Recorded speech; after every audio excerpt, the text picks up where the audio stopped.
কুমিল্লায় বাক প্রতিবন্ধী দুই মেয়েকে কীটনাশক খাওয়ানোর পর নিজেও আত্মহত্যার চেষ্টা করেছেন বলে অভিযোগ উঠেছে বাক প্রতিবন্ধী এক বাবার বিরুদ্ধে। বান্ডেল থাকলে প্রতি সেনমানিতে টাকা বাঁচবে। বিকাশ সেনমানি বান্ডেল কিনে জিতুন প্রতি লেনদেনে। এ ঘটনায় বিষক্রিয়ায় দুই মেয়ের মৃত্যু হয়েছে। বাবা মনু মিয়াকে উদ্ধার করে হাসপাতালে ভর্তি করা হয়েছে। সকালে তিতাস উপজেলার তুলাকান্দি এলাকায় এ ঘটনাটি ঘটে। ঘটনার সময় দুই মেয়ের মা হাসিনা বেগম রান্নার কাজ করছিলেন। পুলিশ জানিয়েছে বাবা মনু মিয়া এবং মেয়ে মনিরা ও ফাতিহা তিনজনই বাক প্রতিবন্ধী।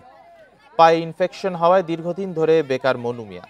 ফলে পরিবারের আর্থিক অসচ্ছলতায় হতাশার জায়গা থেকে বাবা দুই মেয়েকে কীটনাশক খাওয়ানোর পর নিজেও আত্মহত্যার চেষ্টা করেছেন বলে প্রাথমিকভাবে ধারণা করছে পুলিশ।